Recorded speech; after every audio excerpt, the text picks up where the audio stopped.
To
make a man, it takes courage, patience, skill, and most of all, love. Welcome to Vision for Young Men, the show designed to help you be the best man you can be. Now here is my dad, Alonzo Richard.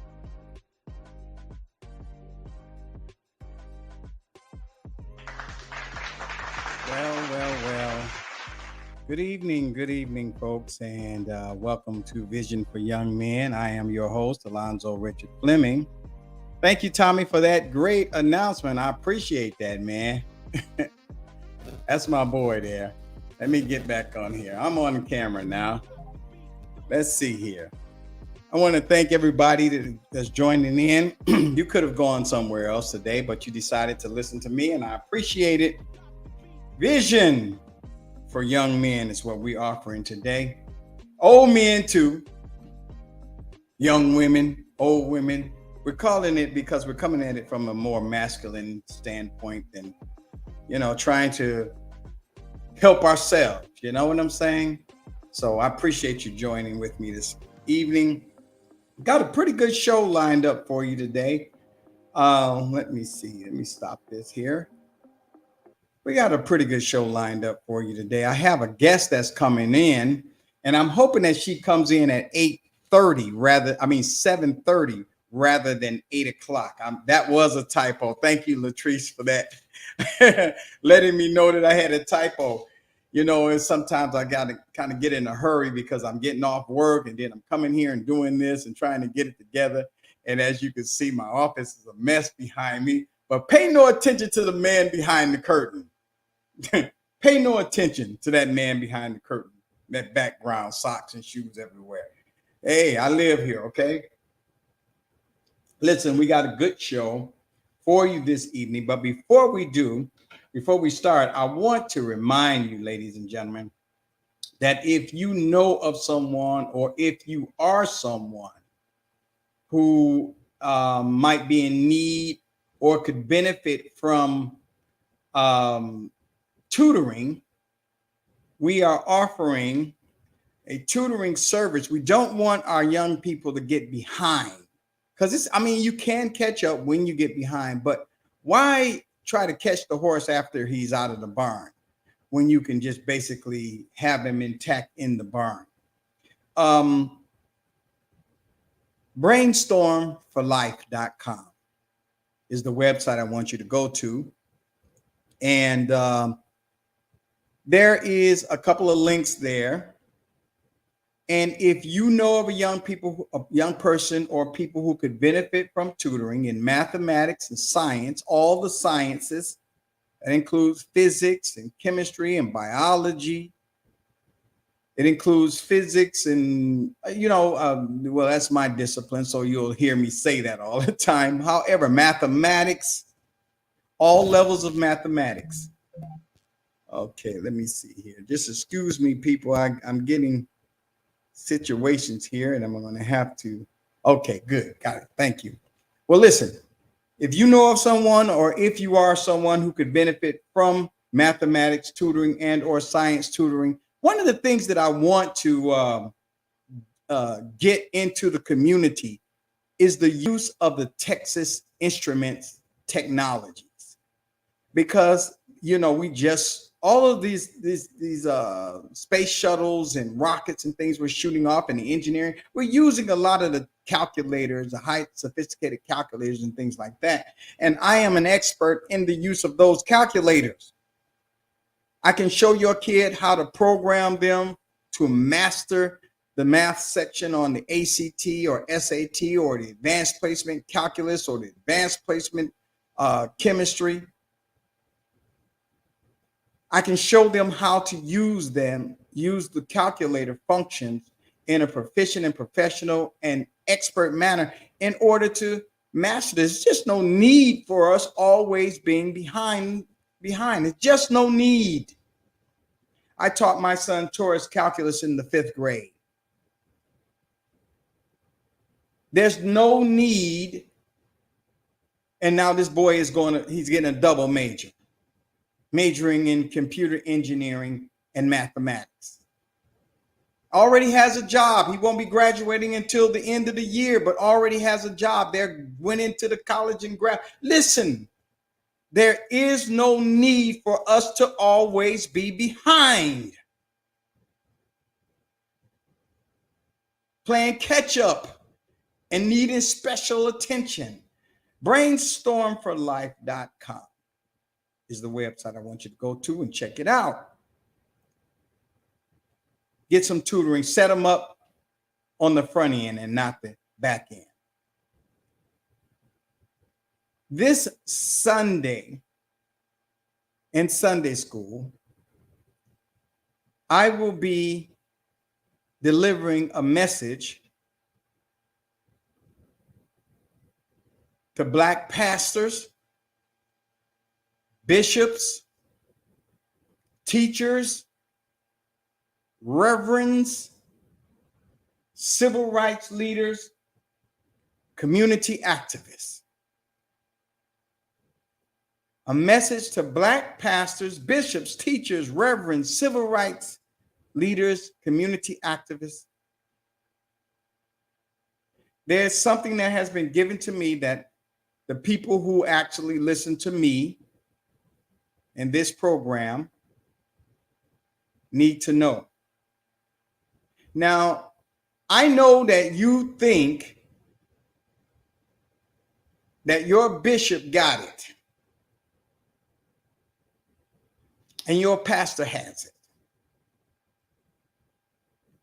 And that may be true. However, the universe, the God gives to whom she wants to give it to.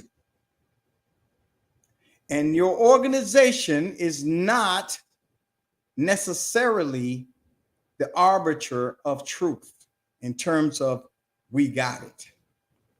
There's a message for this time, and it has been given to me, and I intend to deliver it. So have your minister. I know you're going to be, dang, you need to listen to him. You're not going to be brave enough. Some of you may not be brave enough, but it's been given to me to speak to you on it, so I'm going to speak to you. Whether or not he listens is his business. I am doing my job. This Sunday for Sunday School, an urgent message to Black pastors, bishops, teachers, reverends, civil rights leaders, community activists. There's something that we need to know. And this something that we need to know has to do with not only the condition of the country. I'm sure you see this. You may not know the interpretation of it, but I'm sure you see the events.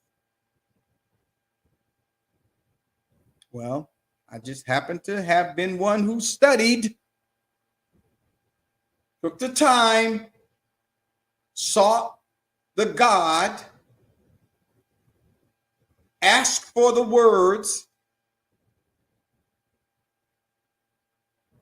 and this Sunday, 9:45. You don't want to miss this. We have been somewhat in mourning here in Texas. I don't know if you all have been experiencing the same grieving that we have been experiencing here in Texas because of this shooting of these children. And now to add more pain on top of it, they released a video. I believe it's gone national, where they're showing the police officers with high-powered rifles, 20, 30 police officers standing around while this guy is in there killing babies. And I have to tell you, ladies and gentlemen, I have been in mourning behind this. I really have. And the thing that made me go even deeper into a mourning state was this saying, this argument that these gun people make about the only thing that could stop a bad guy with a gun is a good guy with a gun. And we're looking at 20, 30 good guys with not only guns, but high-powered artillery, refusing to confront a single individual with a high-powered rifle and put their life on the line for these children. If they are good guys with guns, then we have 20 people, 19 people gone in the face of good guys with guns. There is a different solution. You cannot get peace, ladies and gentlemen, I'm sorry to say this because it may come to your chagrin. Peace just simply does not come at the end of the barrel of a gun. You can't get peace from war, and you can't get war from peace. They have different natures completely.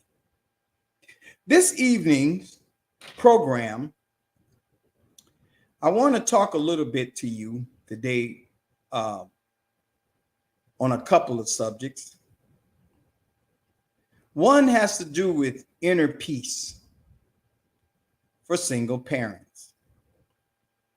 Now, I get calls all the time, and I'm talking to people all the time, and apparently I've been designated as some sort of expert or having some sort of knowledge to address this, and I'm just accepting that. I'm raising 3 sons in a single parent household, and I've learned several things regarding techniques in raising boys.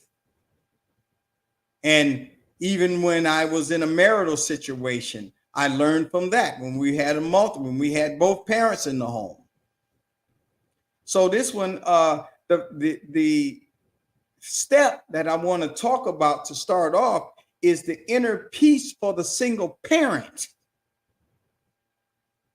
See, ladies and gentlemen, brothers and sisters, you cannot deliver peace to the child if you don't have inner peace. And being able to see into your child. You hear what I said? Being able to see into your child. So listen, one of our topics, the first topic is going to be inner peace for single parents, to help us to better raise our sons in a level of peace, notwithstanding the environment that surrounds them and us. And I'm going to use the Course in Miracles to deal with that. And then the next topic I'm going to deal with is the teaching history to young men.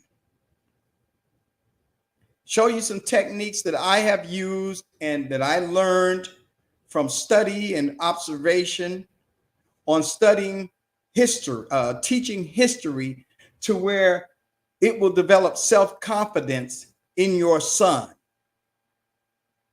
See, because if your son is not validated, and I know that some people talk, I don't need no validation. It's just simply not true.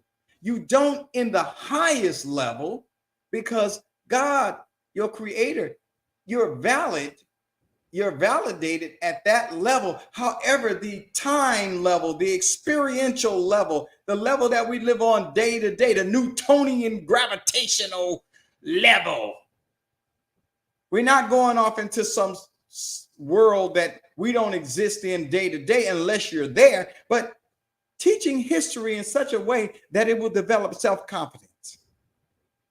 And then I'm going to have a single parent on here who wants to discuss, my guest wants to discuss raising boys. We're going to give a real life situation. We're going to add some meat to this thing. So give me a minute. I'll be right back. And we're going to start the discussion with A Course in Miracles. I'll be right back.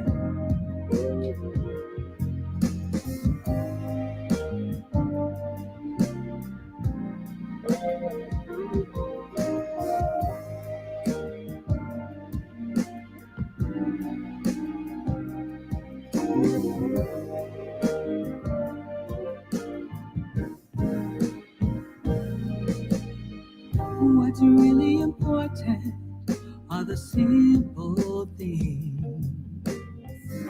The smile on your face, the joy it brings, the feeling inside takes my breath away. What you give brightens up my day. There's nothing better than love.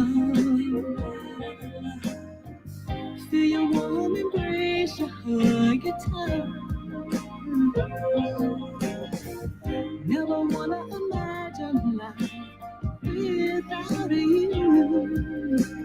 There's nothing better than love. Something so magical. Okay, we're back. So listen, let's start off with A Course in Miracles. Now, I have been recommending this book, this course, I should call it, for the last several months to you. Now, we're talking about inner peace for the single parent. And A Course in Miracles is exactly what it says, ladies and gentlemen. It is a course in mind training. If you don't believe, ladies and gentlemen, that your mind has to be trained, not brainwashed, although you can actually use that term too, but trained in disciplined thinking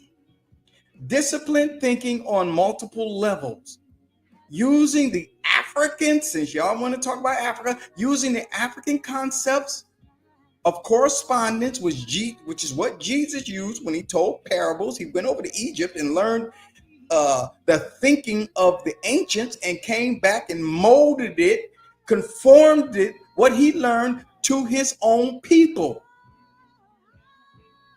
So the Course in Miracles is a course that takes the same teachings that Jesus learned and sets it up in a 365-day course, a year's course in mind training.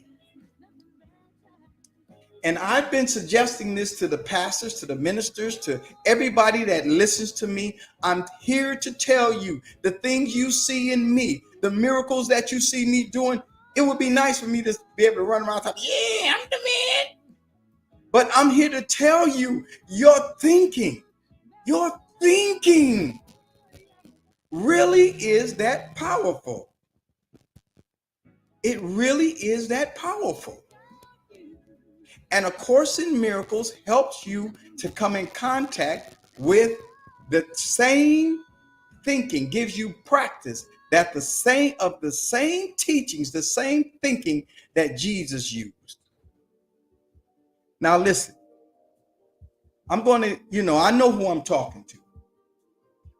So I'm going to share some things with you that will help you to get past the superstitious part of this.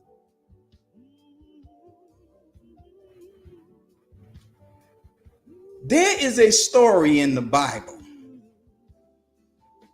where Jesus went off into the wilderness. It said that then was he led up into the wilderness to be tempted by the devil.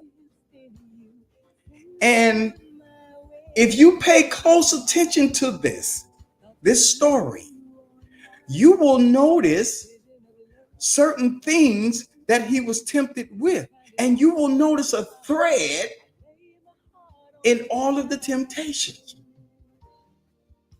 Each temptation, ladies and gentlemen, that this devil tempted him with had to do with drawing him out of himself, drawing him away from himself and putting his reality into something else. If you be the Son of God, turn this stone into bread. If you turn this stone into bread, it will be proof that you are the Son of God. No, I'm flipping it around so you can understand. If you be the Son of God, throw yourself off of this cliff. See, the temptation is a temptation to make you think you are something other than what you were created.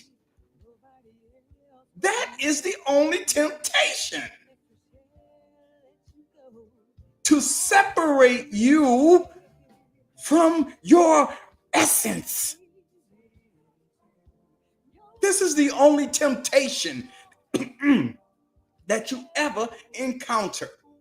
Each temptation, though it may come in a multiplicity of looks it looks different each time. It's wrapped a little different. If you remember, I said earlier, you get to see into things. The temptation is simply an attempt to draw you out away from yourself, to separate you from yourself. Now, A Course in Miracles gives you practice on remaining true to the self. I'm going to talk about history later on because we have, if you don't know yourself, you don't know this, that, and the other. We got all these sayings about history. If you don't know yourself, and that the first thing you have to learn is to be true to yourself. Well, to be true to yourself is the practice of exactly that, being true to the self. So let me get to something, because a lot of you have asked me questions about what is A Course in Miracles. And ironically, you asked me, what is a miracle? So I'm going to read a few points. There are 50 listings of miracles in A Course in Miracles. And it starts off in chapter 1. I'm going to read just a couple of them so it will give you a sense of what this is all about. It's not religion. You got to understand, A Course in Miracles is not religion. Yes, it does use religious terms, God, Jesus, Christ. Yes, but see, between me and you, the religious ones have hijacked science. They have hijacked it and made you think that when you talk about your creator and your essence and your spirit, you're talking about religion. You're talking in terms of science. Listen, there is no order of difficulty in miracles. One is not harder or bigger than another. They are all the same. All expressions of love are maximal. Listen, let's suppose, see, a miracle is an expression of love. Let's suppose you had a relationship and the relationship disintegrated. And all of a sudden you find yourself talking about this person and you can't seem to find anything good to say about this person. It's not that you once said that you love this person. So A Course in Miracle helps you to change the perception so that you can see the miracle and see the love, all expressions of love. That person loved you. That person expressed love to you at one time. That person gave you their essence. And this is what the Course in Miracles helps us to understand, because once you start to maximizing love,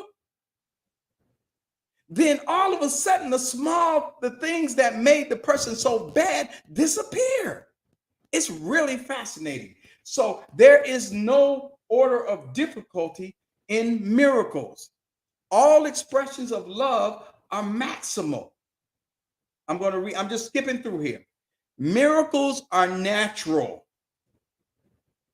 When they do not occur, something has gone wrong. You should see miracles every day at all times. And again, the miracles are all around and in you and of you and around you. But the problem is, ladies and gentlemen, when the eyes have been blinded or when the mind has been blinded, the Bible talks about it in these terms, that the God of this world blinds the minds of them who do not believe, lest the light of the glorious gospel of Christ, who is the image of God, should shine unto them. When you don't believe yourself to be the image of God, you can go back to Genesis chapter 1:26. Let us make man in our image. So you go here, it says that the God of this world blinds the minds of those who do not believe that they are the image of God. Because if you believed it, ladies and gentlemen, the light of the glorious gospel of Christ, who is the image of God, will shine unto you. It's just that simple. Let me calm down. This ain't supposed to be Sunday, but I get excited about this, man. Listen, miracles are everyone's right. There is no special miracle worker. There is no special miracle worker. Miracles are everyone's right, but purification is necessary. Now, what does that mean? Well, let me go to the one, number 6. Miracles are natural. When they do not occur, something has gone wrong. The thing that has gone wrong is the fact that you have become separated from the self, from the image and likeness of God, and you believe that you are something else, and therefore the God of this world blinds your mind to the reality of the miracle. I'm talking to people. I know who I'm talking to. Let me just say it this way. Those of you who studied a course already, you're just going to have to get on the level where the ones that we are on. That's all I'm going to say about that. Miracles are everyone's right, but purification is necessary first. The purification has nothing to do with the body.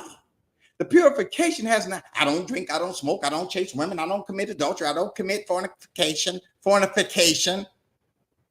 Yeah, I said fornication. It has nothing to do with that.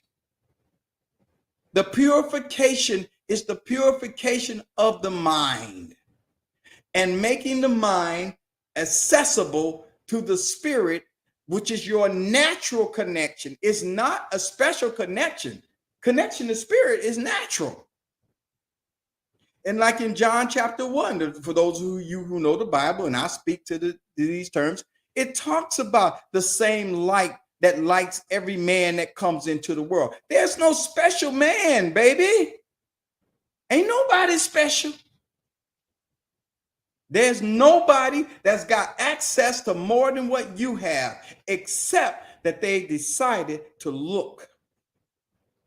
And that's what I'm trying to encourage us to do. So I'm talking to the parents, and I'm trying to get you now to see that we have to come to peace, and then we can take our essence of peace into our homes and into our children, because something that's coming on the scene is already here. And you're going to have a connection to the mind of God, if I could just put it that way. Miracles are healing because they supply a lack. They are performed by those who temporarily have more for those who temporarily have less. Miracles are a kind of exchange. Oh, no, I don't want that one. Number 10, the use of miracles. Now listen to this. The use of miracles as spectacles to induce belief is a misunderstanding of their purpose. Basically, you don't use miracles to induce somebody to believe in God. They are susceptible to misuse. These miracle workers who mysteriously disappeared during COVID, but now are starting to reemerge and doing miracles. As a spectacle to induce belief is a misunderstanding of what miracles are. Like all expressions of love, miracles are a kind of exchange. Like all expressions of love, which are always miraculous in the true sense, the exchange reverses the physical laws. This is what miracles do. Reverse the physical laws. They bring more love both to the giver and the perceiver. Now, us in the scientific world, we shudder at that. How are you going to reverse the physical laws? Well, wouldn't you call a situation where if you knew how to cause the mind, which is the one that regulates the entire being, to reorient your DNA, which can happen in scientifically, you ought to read Dr. Dispenza's book on this. He's done extensive research on the ability of the alpha waves and the wave patterns of your mind to affect your bodily functions and bring about healing. So this is a reversal of the physical laws in the sense that the effect that you once used the physical laws to do to cause yourself to become sick and ill or depressed can be used to reverse that.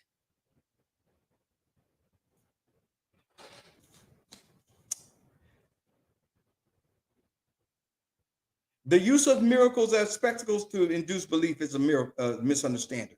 Prayer is the medium of miracles. It is a means of communication of the created with the creator. Through prayer, love is received, listened, and through miracles, love is expressed. You can be receiving love, ladies and gentlemen, brothers and sisters, boys and girls, dudes and dudettes.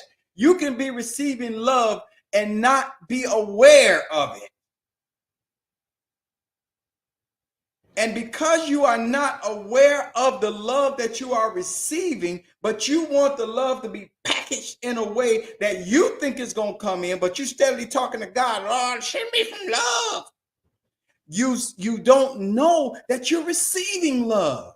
And as a result, you do not experience it, because it's the experience of love that you're looking for, not necessarily the look of love, but the experience of love. Miracles are thoughts. Let me say that again. Miracles are thoughts. Thoughts can represent the lower or bodily level of experience or the higher or spiritual level of experience. One makes the physical, one thought makes the physical, and the other creates the spiritual.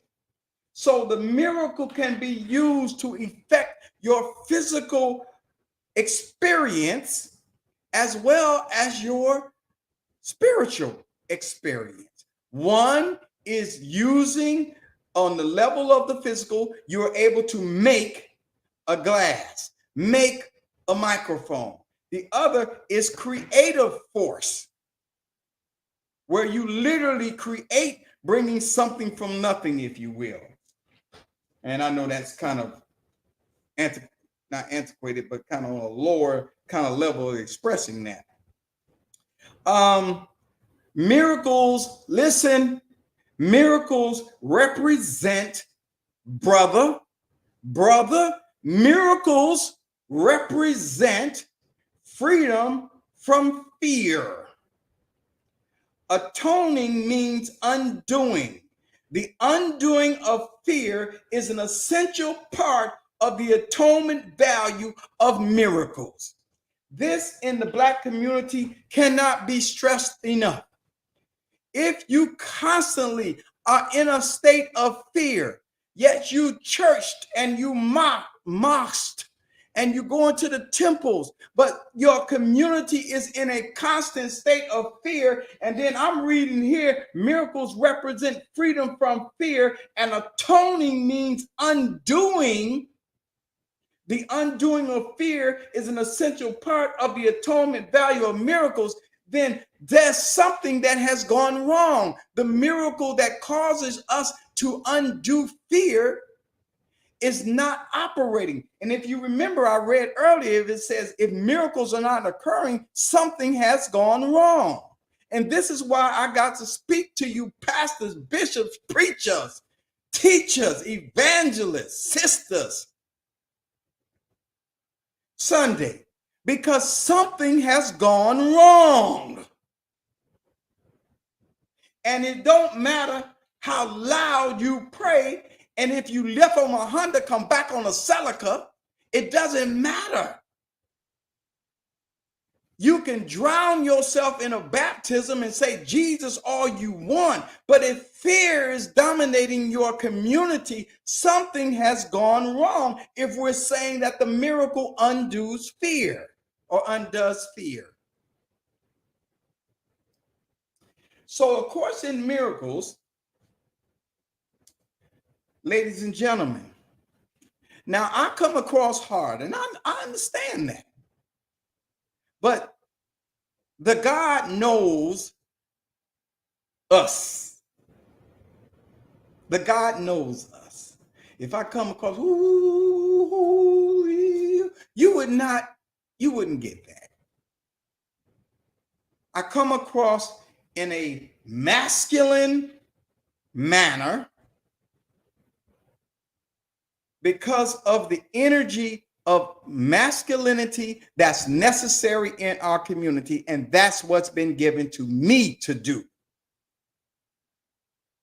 All right. Course in Miracles is 306. It's made up of well, it has the preface, a text, with the main part of it is the text, and the text is the philosophy. And it's the same philosophy that Jesus used. You will not. Now, some people might say, oh, I don't know. That's from the devil. Well, if something is teaching you to forgive, if something is teaching you that the essence of your being is love, then how can Satan cast out Satan? See, you can't have something teaching you that your essence is love and it be of the devil. That would be Satan casting out Satan. So it's got the text, which gives you the philosophy or the way you approach it. It has the workbook for students, and the workbook for students is the actual course. It has 365 lessons. And each day you do one of those lessons. It's a meditation that you do. It gives you something that you do. For example, now everybody's having fun and we jumping up and down over this fact that this James Webb Space Telescope is seeing back in the 13.5 billion years into the past.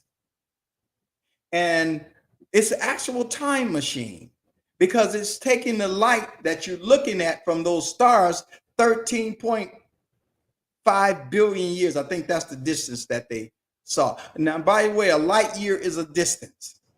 So it's taking that light that much time to travel to your eyes so that you can see it. So in essence, you are looking at the universe as it existed 13.5 billion years ago. That's deep, baby. That's deep. That's deep. Because check it out. The stars that the light is showing you, the galaxies that the light is showing you through the through the James Webb Space Telescope, those stars and those galaxies and those planets may not even be there anymore. They may have long since passed away, but you're seeing the light that came off of those 13.5 billion years ago. They may not even be there anymore. So now take that principle that I just said, and I'm going to show you a mystery. I'm going to go to lesson 1. You got to hold on to what you know to be true. You know that it's true that the light that's coming off of those galaxies and those that the James Webb Space Telescope was 13.5 billion years old, because of the time it took for the light to come from the source to your eyes. There is a time interval between the light coming and hitting your eyes. Now, the first lesson in the Course in Miracles use that reality that there's a time interval between what you see and the light coming off of the item that you're looking at. So knowing this reality, knowing this, it starts off with the first lesson. Nothing I see in this room means anything. Nothing you see that you see right now, you're looking at your computer or your phone or however you're looking at me. Nothing you see means anything. And then it goes on and it tells you why it doesn't mean anything. And the reason why it doesn't mean anything is because you don't really know its meaning, because you have put a meaning onto it. And the reason you put a meaning onto it is because you don't know its purpose in the universe. And the reason you don't know its purpose in the universe is because you don't see it as it is. And the reason you don't see it as it is because there is a time interval between the light leaving that thing that you're looking at and coming to your eyes. So with these eyes, you only see the past.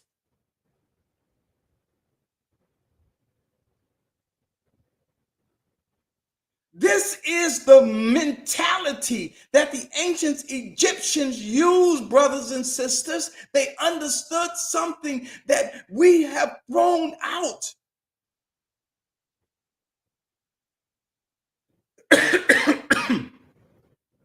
And we've thrown it out, and it's been replaced with superstition. And as a result, we're calling that which is unreal, real, and that which is real, unreal. We're calling hocus pocus spirituality and calling spirituality hocus pocus.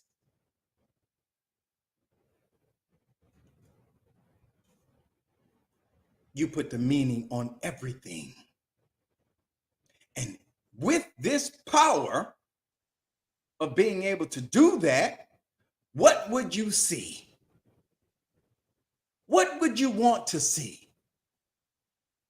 Put the meaning on that, what you would want to see. But don't just do it using the mind of the ego or the devil or the physical world. You have to go to your essence. You have to elevate the thinking to experience the light that's already inside of you. I'm talking to parents and I'm giving you something to help you to deal with whatever male is in your life. It could be your son, it could be your husband, it could be your boyfriend, it could be your boo, it could be your side piece. Whatever male is, oh yeah, I stick to it, reality. Y'all don't stop pretending like y'all ain't got side pieces.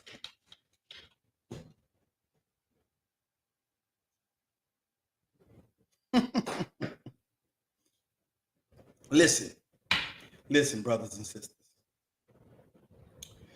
The ancients understood this. Jesus, according to your Bible, had 17 years of his life was missing. Where was he? Where did he get that which he had? Do you think that he just popped out of the womb and started saying, "Blessed are the pure in heart, for they shall see God"? He went somewhere and learned it. And the Bible even says about him, he learned obedience through the things that he suffered. In other words, the things that he suffered don't mean that he was suffering, getting beat up all the time. The things that he suffered was the patience that he had to go through the things and learn things through the lessons that he got. So he went to ancient Egypt. He learned these principles found in the Kabbalion, found in the Metu Neter, found in the Quran, found in the Bhagavad Gita, found in all of these books. It doesn't matter where you get it from, as long as you come to the light, and the light is in you, mother. Light is in you, father. Light is in you. And acceptance of that light is what the Course in Miracles help you to do. It is very hard for you to think that all your life you've been taught that you was a sinner. And here somebody come and tell you, you can't be no sinner. And they give you simple reasons why you can't. You can only perceive yourself as such and practice being that, but it doesn't matter how much you practice, you never can change your nature to become that. You can only make yourself deceive yourself into thinking that you are that, but you don't have the power to change yourself from what you have been created. So it is the coming to the realization of what you are, that A Course in Miracles helps you by taking tiny steps every day for 365 days. Get this book and see if I'm not telling you the truth.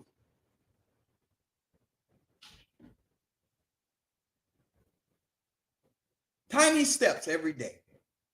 It can't be of the devil because the devil telling you to forgive, the devil telling you to love, the devil showing you how to do these things. No. Now, so using A Course in Miracles, parents, I mean, you studied the Bible. I have a friend, and she got the course, and I hope she don't mind me talking about it. She got the course, and she was reading the Bible along with it as a studying the Bible along with it. And I said, and I know it shocked her, put that Bible down. You don't need that. You have that already. Why are you steadily going to kindergarten when you were in high school? You know the Bible frontwards and backwards. You practice living the philosophy of the Bible. Now you need daily practice on going deeper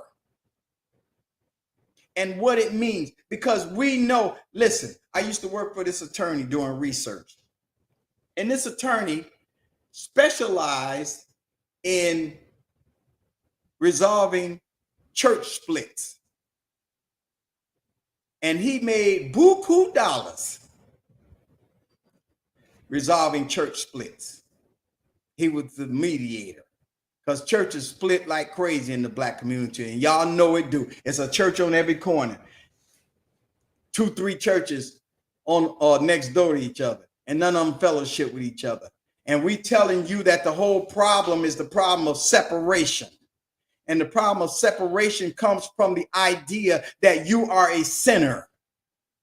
You cannot be that.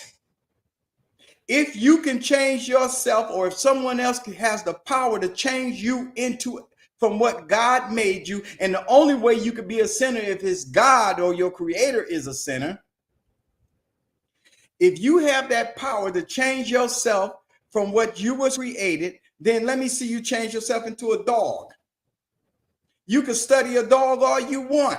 You could practice drinking out of the toilet, licking your own self, eating dog food out of a bowl, barking. You could do everything, scratching with your leg. And I don't know how you would do that, but scratching and all that stuff. But you can never be a dog. And if I came to you and I saw you doing that, I would say, well, you know, something wrong with the brother, because I know he's a human, but he thinks he's a dog. I'm not going to put you in a dog pound. I'm going to try to get you some mental help, because I know who you are. I know your essence, but you're trying to act like a dog. You're acting like a dog, but I know that you're not a dog. But if I was crazy like you, because you think you're a dog, even though you're not a dog, and you convince me that you're a dog, then we're both crazy. And if God look at you doing that, and he also called you a dog, and he the one made you a human, but he looked at you, well, I'm a dog, no pun intended. But God would be just as crazy as all three. We are crazy. You crazy because you think you're a dog when you were created a human being. I'm crazy because you have convinced me that you're a dog by your behavior. God crazy because God created you and didn't know that you was a dog. So no, brothers and sisters, that's not the case. You do not have that power. John the Baptist in the first chapter of John came and said, this is what it was said, he was not that light, but he came to bear witness of that light. And it went on to speak about the light that lighteth every man that comes into this earth. If you are in this earth, you have that light already, and discovery of that light is what the journey is. And now the Course in Miracles help us to find that light, and that light is peace. and then extend that light and that peace and be able to talk to your children. Now, I'm going to take a 30-second break, and when I come back, I'm going to expand on this, what I just said, and I'm going to talk about teaching history to develop self-confidence. Now, remember, we're talking about this in terms of light, the light coming from those distant galaxies 13.5 billion years ago, and coming to your eyes, and you're seeing what they look like 13.5 billion years ago. We're talking about the light that's coming from your computer that may take a nanosecond to get to your eyes, but still, you're only seeing what's on your computer as it looked a nanosecond ago. You're not seeing the computer as it looked right now. The computer may not even be there. But because of that time interval between the light coming off the computer to your eyes, you never see the computer as it is right now. I know it sounds crazy, but it's the same concept as what we are discovering about the James Webb Space Telescope. It's the exact same principle.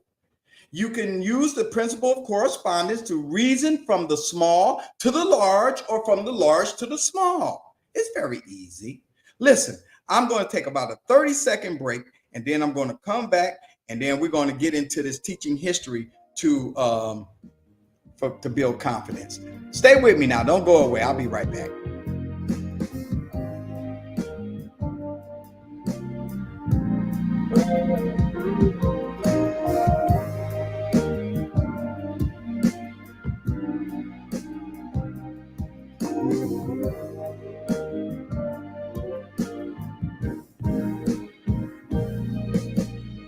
What's really important are the simple things.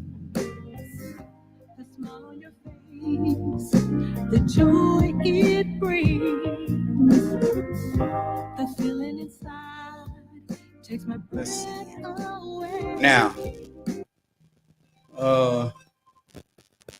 I can't take that call, Jocelyn. I'm hoping that you can jump in here. I think that was my guess, but hit me on Facebook. Let me see. Go over here and see. Hit me on Facebook, Jocelyn, and see if there's a problem. Hit me there. Let's see. Okay, yeah. Hit me on Facebook. Anyway, I want to talk now. Oh, by the way, this is my friend, my good friend, Candace Woodson. So yes, I got the right to play this because I am her biggest fan. I am her number one fan, and she acknowledges me as her number one fan. Look her up, by the way. She's on Facebook, Candace Woodson. I think she's in Europe right now performing. Amazing artist, an amazing artist. Very, very spiritual, very, very practical, great performer. I am her number one, numero uno fan. So I got the right to play this. Okay, now listen. Let me go here. We're going to talk today about teaching history for self-confidence. And let me share this screen. And I want you might need a pen and pencil for this, guys, because I'm going to give you a lot of information, but I wrote down a little bit so that you can take some notes. Let's see here. Let's share that. There we go. So we're talking about teaching history for self-confidence in boys. Now, traditionally, we have been taught, let me get myself back here first. Traditionally, we have been taught history, and this has been the method that they've used. They take a period of time, and then let's say, for example, they want to study the Civil War. They go to the Civil War of 1860, and then they start talking a little bit about how the Civil War started and some of the events leading up to the Civil War, and then they teach history all the way to today or some period. And then they're hoping, and when I say they, I'm talking about the teaching methods that are currently used. They don't work, by the way, anymore for the 21st century mind, as you will see. So they're hoping that the learner will make the connection between teaching history starting from the Civil War, make the connection between themselves and that. Well, let's be honest here. We have not been taught in a way to where we logically make those jumps. We've been taught in a way we've been taught in a fragmented way. I want to propose to you, ladies, gentlemen, a new way to teach history. Even if you want to call it African history, whatever you want to teach. In fact, let's take African history, because we have done that in African education. They do the same technique. They go back to Africa, and before you know it, Africans didn't war, Africans didn't do this, that, and the other. Africans was all goody-goody, and then the European came and it was all over. May or may not be that. I'm not even going to argue the point. I'm only saying that it becomes skewed in such a way that you don't know what was there because you have not connected yourself to the moment, to the only part of time that is real, and that is the now. And once you get to taste of the now, ladies and gentlemen, let me tell you, you then are able to go to the past and to the future. It's much easier. You'll see. So let me show you this. Instead of teaching history by going to the past, and if you don't know your past, you don't know your future. No.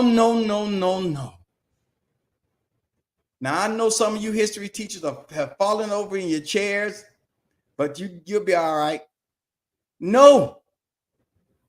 If you don't understand and know the present, you will not be able to comprehend the past nor the future. This is the 21st century mind I'm talking about.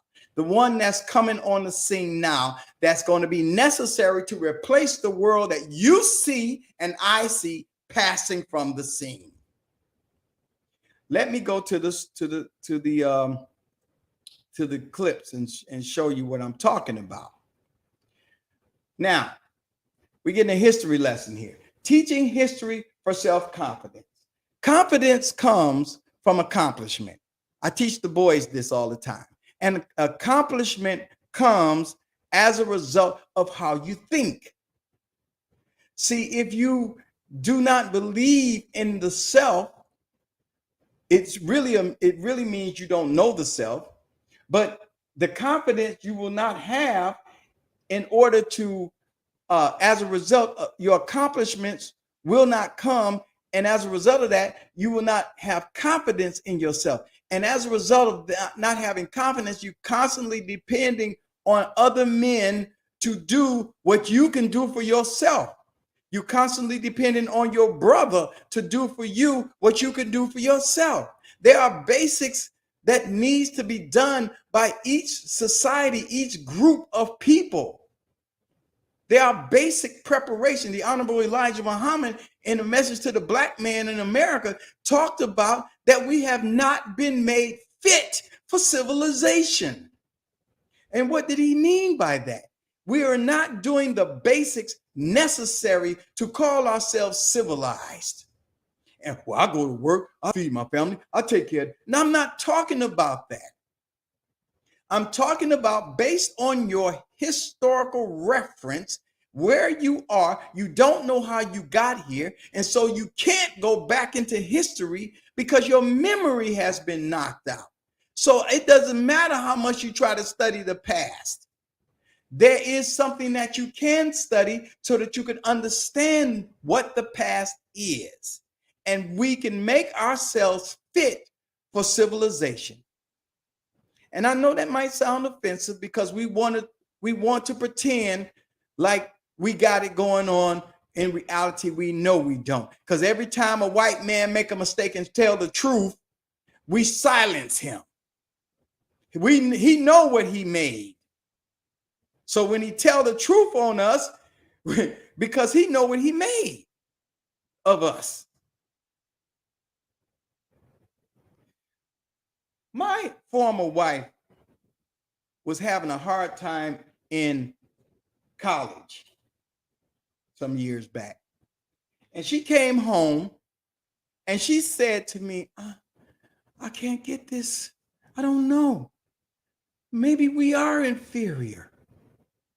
She was having a real hard time to where it was causing her to question her ability to perform at the level of her peers in the classes that she took.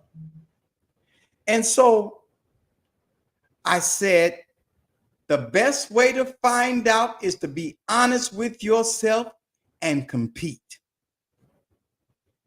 Exert yourself on it. And if you are inferior, then accept that too. But the only way you're going to discover it is if you exert your essence, if you bring your essence to the table and see. And then, at least you know where you are. I kid you not, she is the best. She's the best in technology this day. Now, I said that to say this. It's no shame in being not being confident in yourself as a starting point. In fact, it's the best place to be, because there, if you are there, then you can be taught and you can be brought to another level. So instead of teaching history from the standpoint of starting from the back, you start history based on where you are now. You are at 13982 Apple-Line, or wherever you happen to live. The 21st century mind wants it right now. You got to accept that fact. You can complain they want everything right now. They're the microwave generation. Well, that might be for a purpose that you know not of. So instead of just beating it down, then figure out why this generation is like that. And then use that knowledge to teach your son how to develop self-confidence. And I'm not talking about arrogance, and I'm not talking about whatever overconfidence. I'm talking about a healthy confidence. Notice self-confidence. You can either fight the fact that they are a microwave generation, or you can use it as a teaching opportunity. Rather than starting in Africa with your teaching of history, something that he's probably does not care about anyway, and he probably doesn't care about it because we have integrated, and as you can see, they're rebelling even further against this whole idea of teaching the true history of America, of teaching about some of the things in America that happened. And so they're banning that teaching of it. So as a civilized man and as a civilized woman, you are responsible for the teaching of history to your children. And you don't imitate the teaching techniques that did not work, which they start in Europe and they try to teach them about you. Okay, fine, that's good. But you would then go and start in Africa or start at slavery and then you've integrated into the school system, so they don't care about that subject. But there is a way that you can teach this subject to them without offending them or overwhelming them, and it will bring confidence to them. So we're gonna get some techniques. I'm really talking about raising your son. This is what I'm talking about. Raising your son. Bringing self-confidence to your son. So this is the curriculum that you start with. It's always asking the question. My son Taurus one time came to me and said, "Daddy, I'm an atheist." And all his teachers, because he was going around telling all his teachers, I'm an atheist. I don't believe in no God. And so they would call, why ain't you teaching that boy that there's a God? His teachers was coming to me saying this and asking me this question. I think he was just trying to get a rise out of everybody. But I said to them, if God can't tell him about himself, then who am I? And so when he and I had a conversation on the subject, I said, son, I'm not going to argue with you about that. You're free to be an atheist. See, because I know that belief and or not believing has no relevance or no God's existence is not predicated on whether or not you believe in God. You don't have to believe in God for God to exist, and you don't have to not believe in God for him not to exist or her not to exist. And if God can't bring it himself, then there's a problem anyway. So I said, I just have one question for you. I said, who are you? And how do you explain yourself? So I'm going to start you off with this teaching of history for the purpose of building confidence in mathematics, confidence in reading, confidence in his occupational pursuits, confidence in his spirituality, confidence in God. You do not start with God. Who am I? Man, know thyself.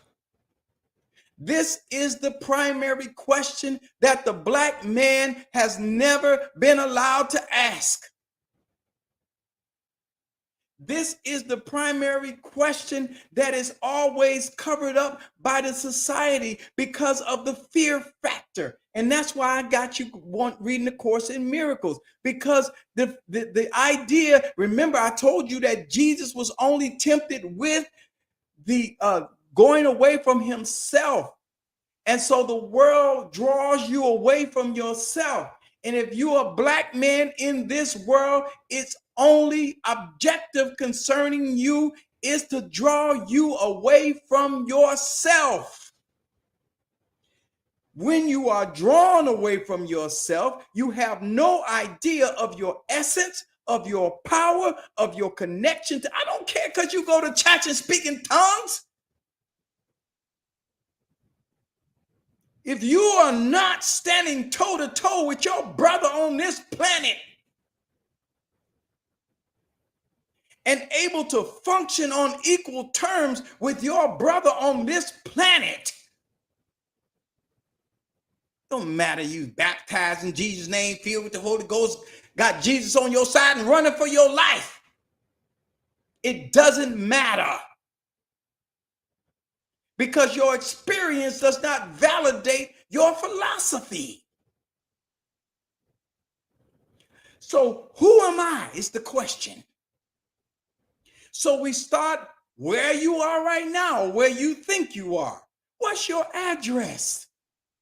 Oh, my address is 13982 Apple My address is 1720 Pilgrim. Whatever your address is. This is, oh, I know it sounds simple, and some of y'all gonna say, you crazy. When you are centering your son in the place he is, you are bringing time out of the past and out of the future and bringing his mind into the present moment. So when you say your current address, I live at 13982 Apple Detroit, Michigan, 47227. And then you take him to the next point. How did we get here? So he's going to, you starting the conversation, mama, daddy, you starting the conversation because you want to stimulate. The real question is, who am I? You want him to stimulate the question. Who am I? How did we get here? So that's when you start telling him, well, when you were a little baby, about 3 months old, we moved here and we did. You start giving him a history of himself that brings him to 13982 Apple. This is a curriculum I'm giving you. And I've written it out in essay form. And if anybody want it, I will be glad to share it with you. It is much broader than this, but you are bringing him into the present time and present place so that he will be able to receive information from the standpoint of the now, which is the only part of time that is real. The past is not real. The future is not real. The now is real. And so the past and the presents are simply thin slices of nows.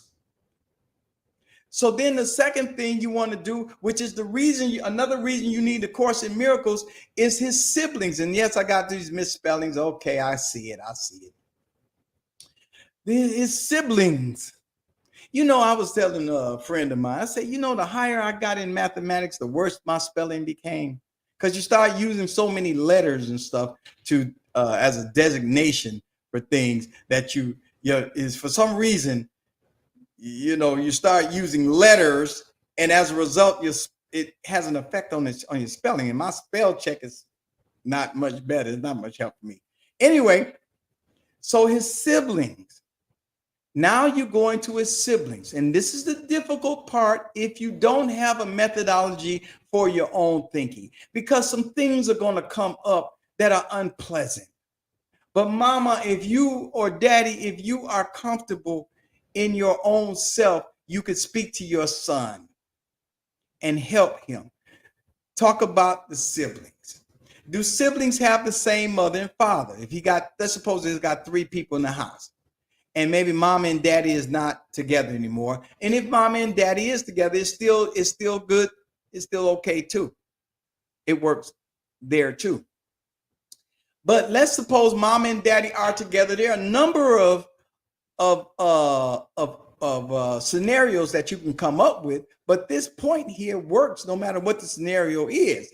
Mama and daddy could be together, but have children from other relationships. You know the divorce rate, and you know what we did when we was younger, before we got married. So mama and daddy could be together, but they have children from other relationships. So if they have the same mother and father, then you want to basically start dealing with them. Who is your mom? Who is mama? Who is daddy? When your child should know your birth date. Your child should know where you was born. Your child should know, when you was born. Your child should know things like your school you went to from kindergarten. Oh, you want to study history, right? Kindergarten to 12th grade. What was you like in high school? Your child should know that. Why did you date the football player instead of the nerd? Yeah, they dated the basketball players instead of me. The girls didn't like me like that. They wanted the basketball players.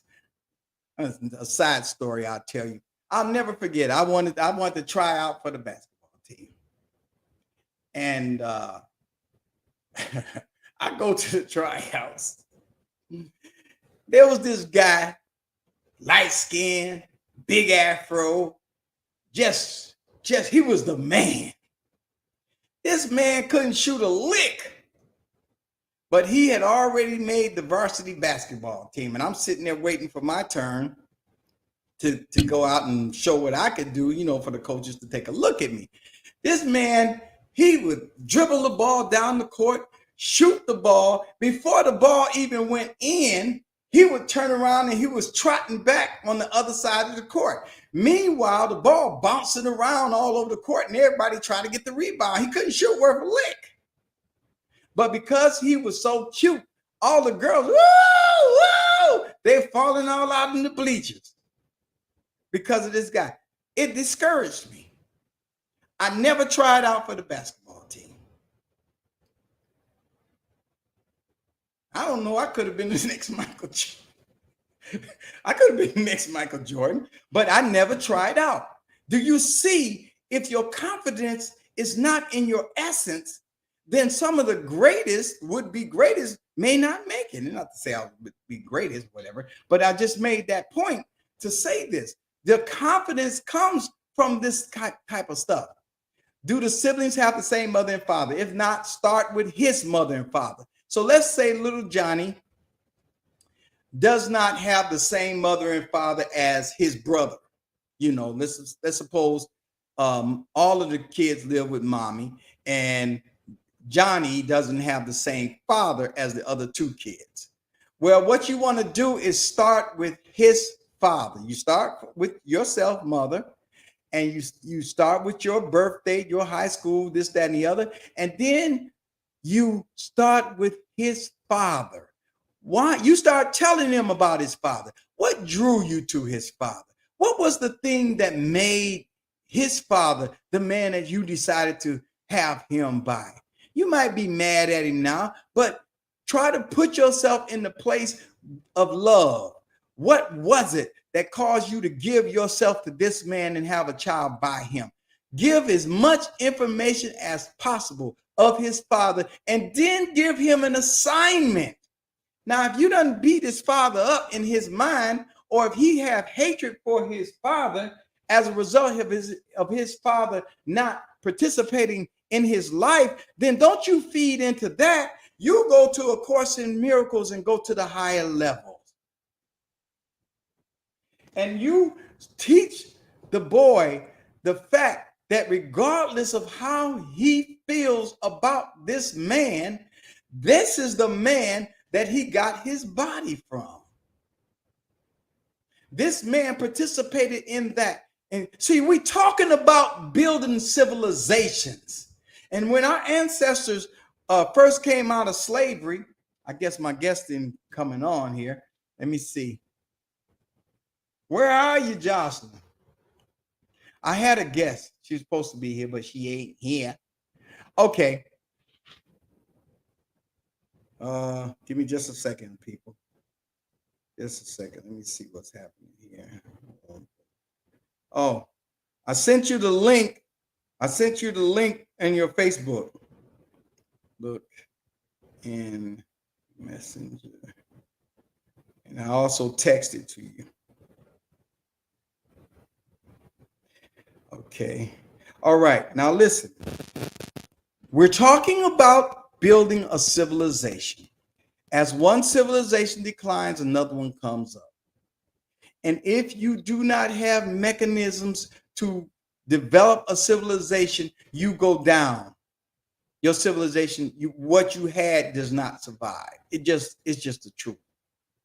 So you want to go past how you feel, mommy, about his father.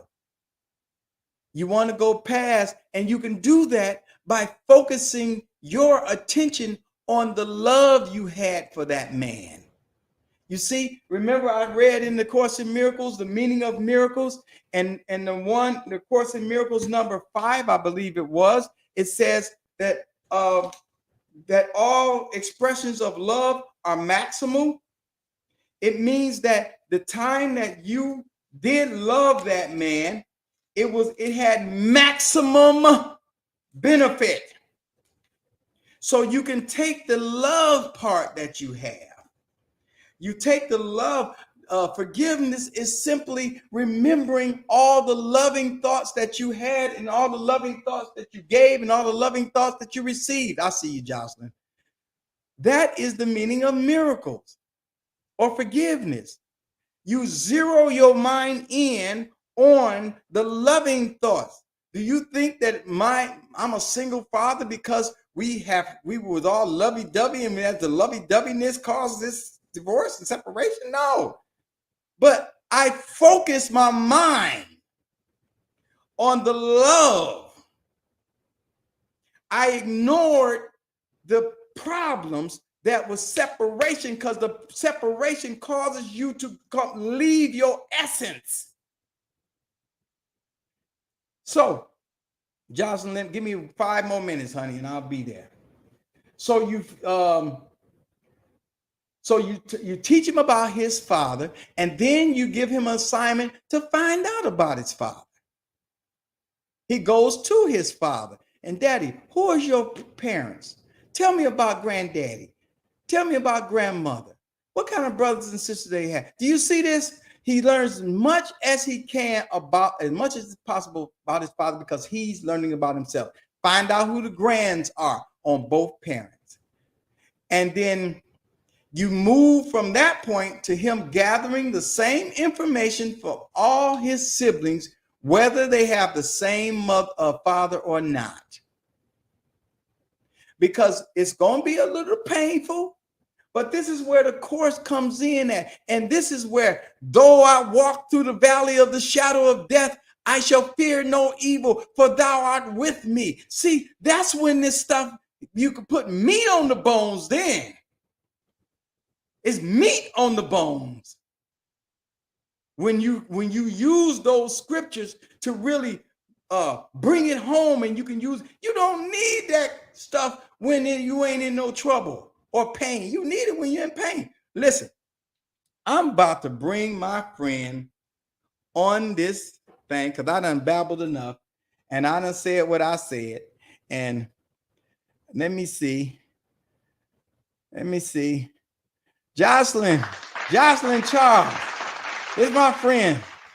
How you doing, sister? Okay, I can't hear you. You need to unmute yourself.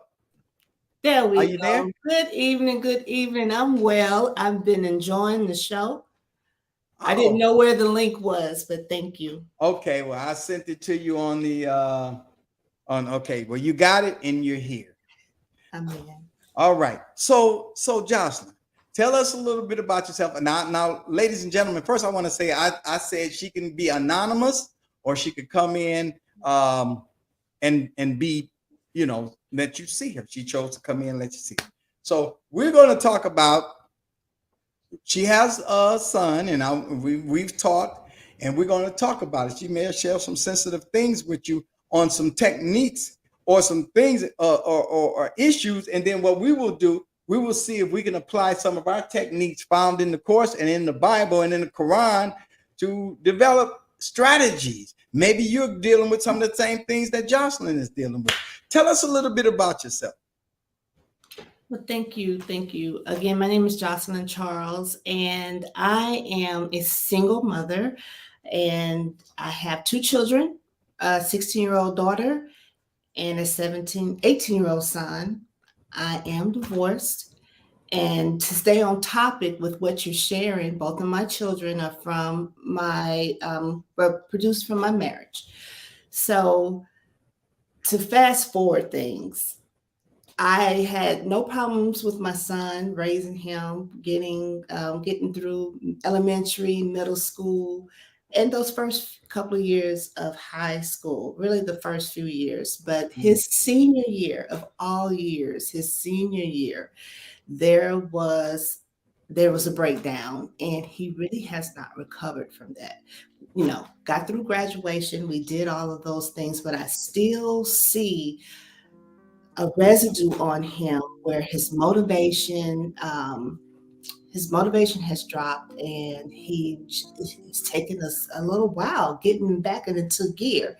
He's an actor, he's a singer, he's a public speaker, but the passion in those areas, everything, even with Boy Scouts, he was close to getting his Eagle Scout. He is not concerned with any of those things anymore. Did he get his Eagle Scout designation? He did not. Did not, and he reported to his troop master just recently because the troop master keeps checking in.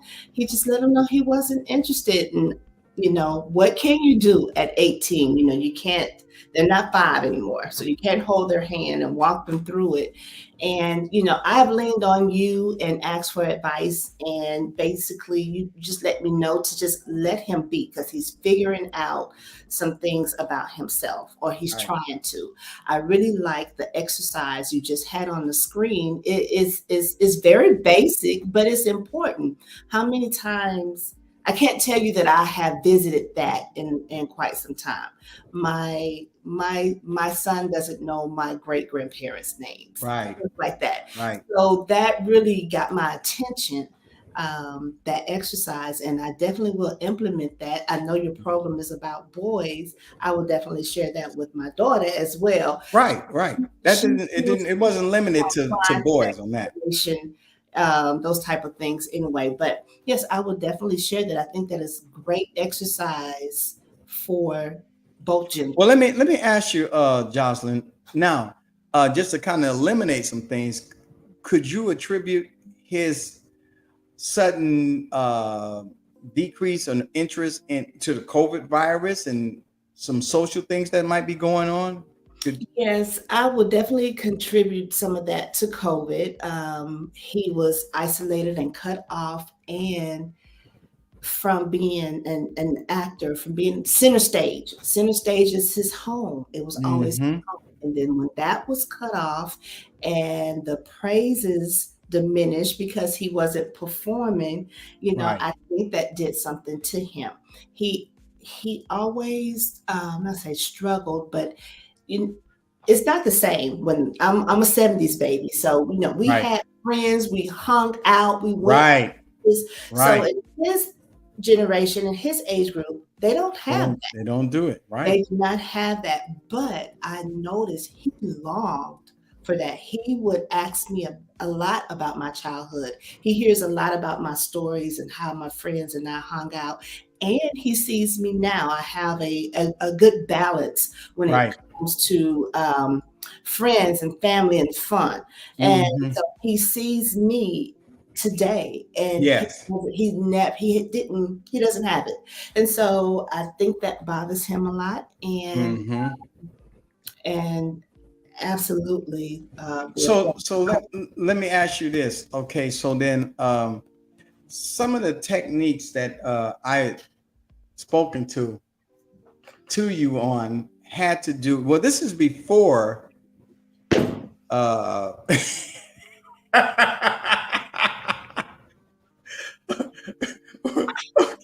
okay. You know what? Okay, listen. So we had talked about puberty, and this is before the pandemic.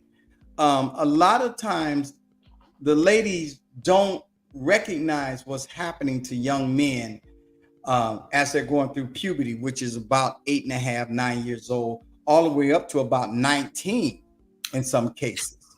And so if you think about it, ladies, our boys, and I know I'm assuming a lot here on a certain degree, our boys get bossed around at home by mama. They go to school and all their teachers are women. And he is horny as a goat. Yeah, I say he's horny. See, I know they don't like that my sacrilegious language. As though they got here by the same way Jesus got here. But listen, he's horny, he goes to school, and you can't hardly pay attention to the lesson because the teachers got breasts and butt out. And then he's getting bossed around by female teachers all day. At the same time, he's starting to figure out his masculinity. Mm-hmm. And then now he's further confused. Okay, I know I'm gonna get in trouble for saying this, but I got to say it because I'm a man and I teach my boys masculinity and heterosexual. That's what I teach. You can be what you want to be, do what you want to do, go where you want to go. But I'm talking from the standpoint as a heterosexual. All right? Can we establish that? Is it okay for me to talk in terms of being heterosexual? Yes. I hope so, because that's what I'm going to do anywho. So he's now further confused in his masculinity because now you have all these other things coming into the picture. You know, you have gay and you have trans and you have all this other stuff coming into the picture on your masculine man walking around with a Woody all day. You know what I'm saying? It's the truth. Okay, I might be getting a little problem, but I'm just so tired of us playing like we dignified when we really know what's happening. All right, so the boys are being inundated with all this at the same time. I did teach at a Muslim school, by the way, Jocelyn, and I kid you not, it was the best school I have ever taught at, because all the women were covered. There was never it was never I was able to teach with freedom because I never had to be drawn away. No distractions. No distractions. And then guess what? You got a chance to see the beauty of them, the real beauty of them as a result of that. But that's a side note. Our boys, though, for the most part, the teachers are butt and breast. And when I do professional development, I just tell them, you need to put them things away because they're distracting. If you got a boy that's in the 8th grade, he's looking. Okay, getting back, I went off the boat. I went off the rails here. And but your boy, he now what does this due to? Is it due to COVID? Well, could be because he hasn't been on center stage, and that's his environment. So what are some of the techniques that you have used in order to try to bring peace to the situation? Because there's no peace in the situation, right? There's some antagonism. Is that right? Well, I struggle with my own peace about the situation, and I know he is not at peace. He's still trying to figure out his way through things. He asks a lot of questions, and there are a lot of random questions. And, like what? Questions about the past, things that he cannot change, but he wants to identify that to where he is today. As far as like what? Yeah, I want to see. Now I want to get personal because I gave you the opportunity to be anonymous. So since you're gonna bring your big old head up on the screen, then we're gonna. What does he ask about? Tell me. That's. He asked about if he was the cool kid in middle school or was he nerdy? If people made fun of him, if he was teased, do I think he was teased a lot?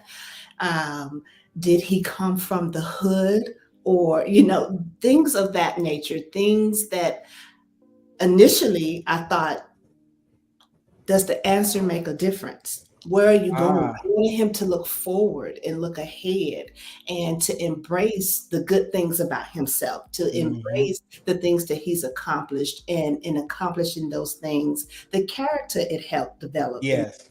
And but in learning and listening to a lot of your content, I have noticed that those things, he's trying to connect the dots. Right.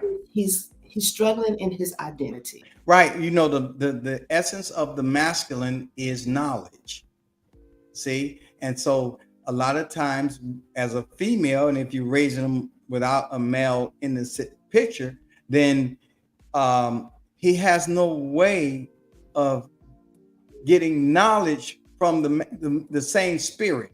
Yes. I had a gentleman on here a couple of weeks ago, a psychologist, and he was talking about that the most optimal level is for the child to be raised if you got a separate situation by the same parent with the same sex. But notwithstanding that, that's the essence of the male. He has to know. And see, the female can go on intuition. She go, but the male has to have knowledge. And that's something that we don't understand. And by the way, ladies, one of the reasons why Black men do not attend church, not a good source of knowledge. It's a good source of your essence, but not mine. Yes, and he doesn't want to do that anymore. It's really been difficult getting him to attend, and I just left it alone.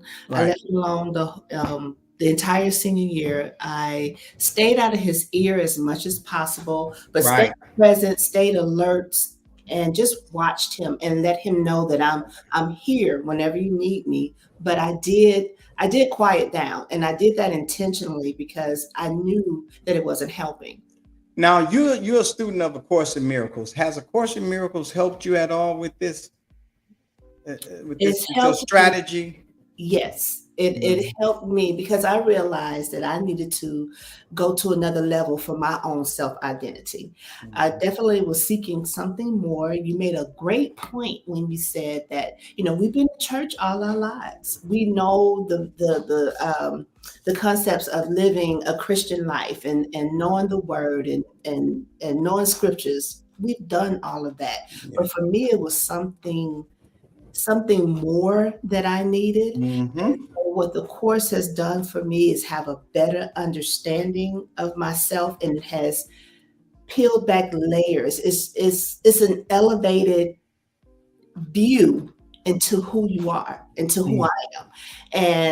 And I know I'm not finished with the course. I'm still Yeah. going through it, and it does get difficult. It gets very Mhm. difficult. And The steps get a little more, they get a little steeper and steeper as you go. But the nice thing about it is if the learning curve is too steep, it allows you to back down, and it's a very gentle leading and guiding. And for those of you who might be super churched and think that sound like new age, well, let me put some meat on this bone for you. Matthew chapter 24, the disciples came to Jesus privately and said, and asked him a question: when shall be the end of this age? So if in thy coming, so they was looking for a new age. And ladies and gentlemen, you don't go with the same age. It just doesn't happen. Every age is a new age. This is a new age when it first came, and now it's old age. And that's no pun intended for you all out there that are old. But but the point is, I just want to give you that nugget that you would think that is something that's mystical, and it is, because Jesus was very mystical. But something that's off the path of Christ, but it's not. It actually isn't. It's an elevation. So now, going back to a course, and then in a relationship with your son, how do you use the techniques, I'm going to say, on him?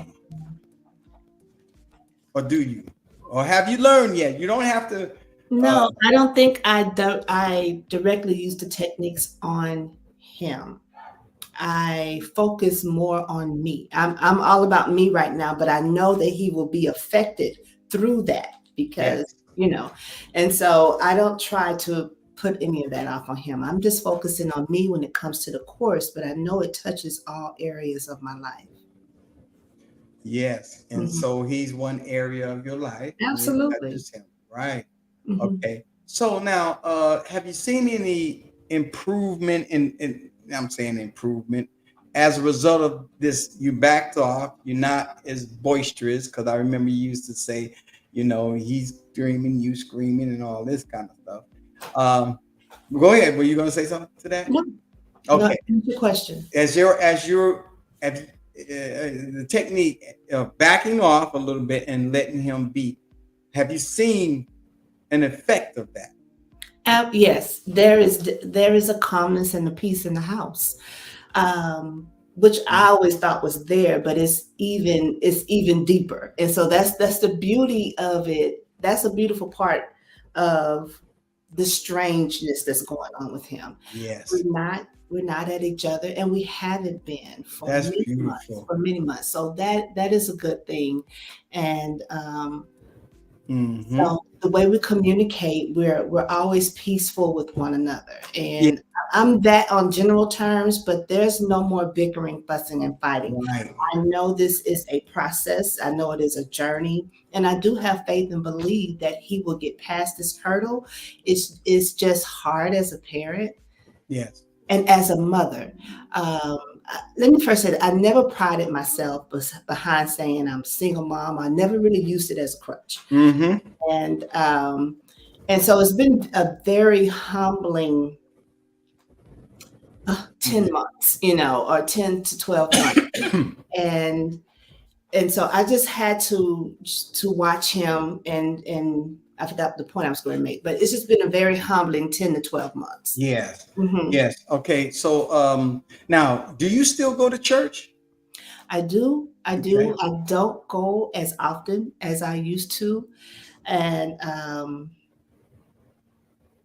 I don't really feel obligated to go. And a lot of times that's why I was going. Mhm. And so when I began to focus more on myself, I allowed myself to, not go all the time. I don't have to be there all the time. I've done that. Does the Course in Miracles discourage you from going to church? No, it does not discourage me from going to church. What I will say, like I said, coming into the Course in Miracles, I was hungry for more. I knew there was more. Mhm. And I was seeking more. I didn't realize I was seeking more, but I wanted more. I Right. knew there was something more. And so once I realized, and I've gotten my hands onto this book, and it helped elevate my thinking, and I know I have a ways to go, and it helped my sight, my view into who I am and my identity, and ultimately who I am with God and Christ and all those Mhm. things.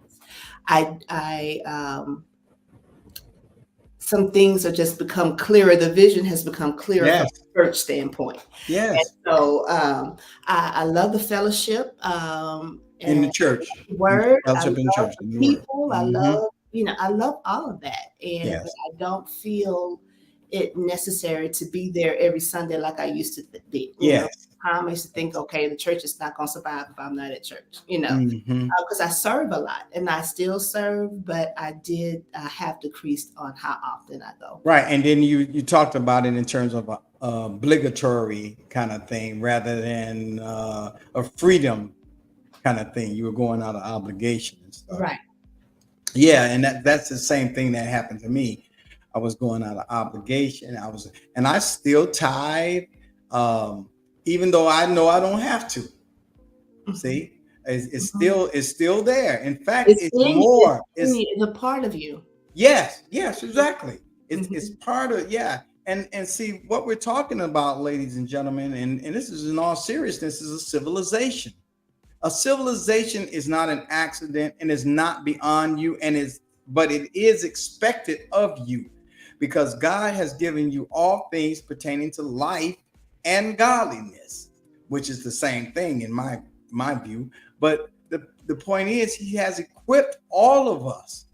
And so our children, like for example, I noticed, Jocelyn, that a lot of our kids, my boys, especially my middle son, was having problems during the COVID and similar things that your son was experiencing. Mhm.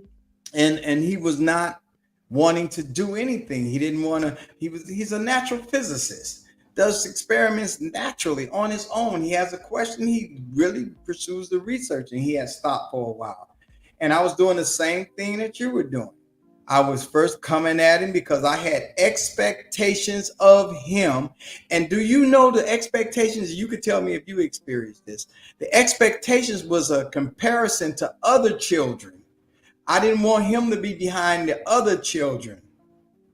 It's very true, and that is so hard as a parent to draw the line, to cut that off, and to acknowledge that's what you're doing. Yes. And the expectations of you as a parent, that we're Right. supposed to push our children a certain direction, a certain way.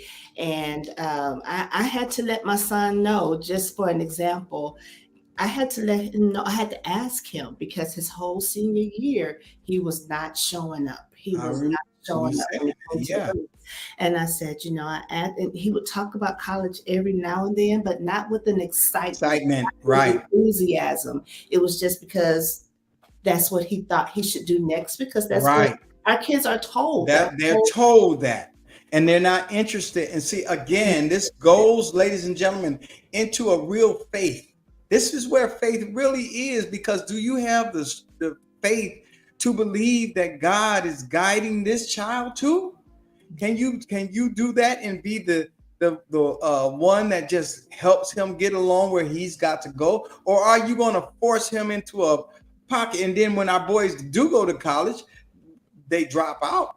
Yes. They don't make it. The girls get educated, the boys don't. They do. Yeah, so that says something to you. That should say something to us as a people. And that should say to us, like the course says, when miracles are not happening, something has gone wrong. So the thing is, we have to discover what it is that we are doing, that our kids are not performing to their best ability. And and one of the things is like we were both doing, you were doing and I was doing, and that was looking at, oh, you brilliant. My son used to say, I'm not the smartest cat in the whole school. You are.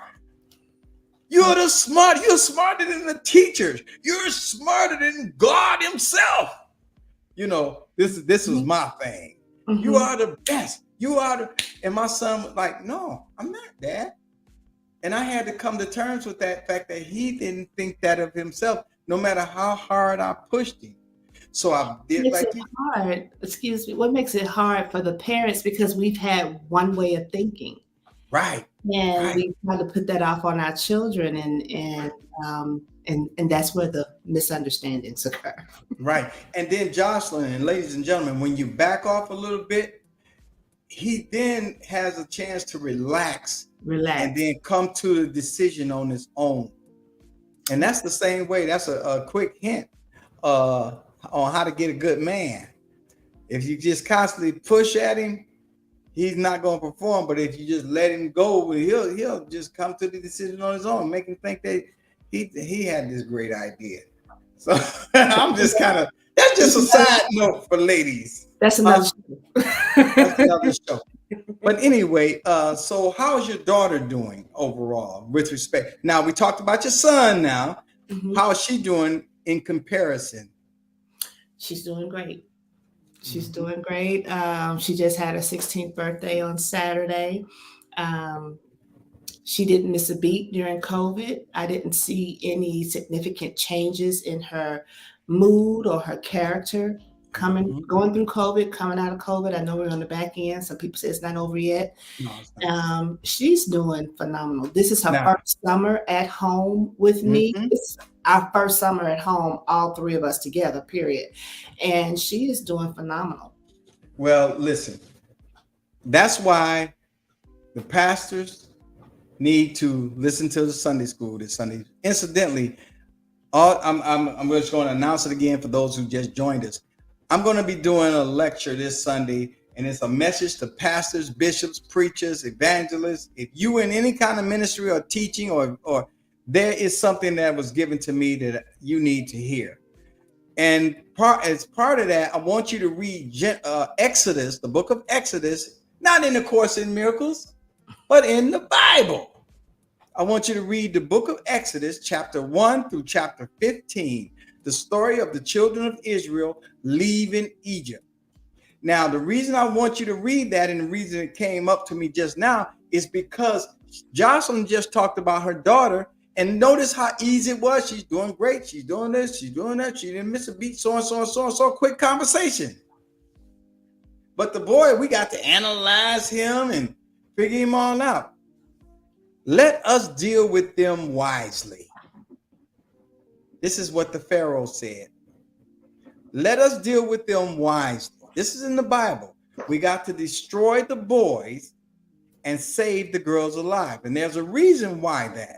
Because he didn't want to let your girls go. He just wanted you to produce after his mind. He didn't want you to produce after my mind. So he had to destroy the boys and save the girls alive. Now, do you think that he told the children of Israel that's what he gonna do? And do you think that he explained his plan to them? He just implemented the policy. One of the policies was kill the newborns. Another policy was miseducate the boys and do this to the women and do this, that, and the other. So you keep the girls alive, and so they flourish, but they flourish with the mind of the Pharaoh. Ladies, you got to have your bishop listen to this program Sunday. You got to listen to it, because we're going to talk about where we are in time and where we got to go. Jocelyn, we got to wrap this up. Oh, we got a few more minutes. If you all will bear with me, we're going to go to the top of the hour. So your daughter, she has her degree plans where she want to go to college, or if she wants to go to college, or? No, she doesn't have those plans yet. The special thing about my daughter, she's autistic.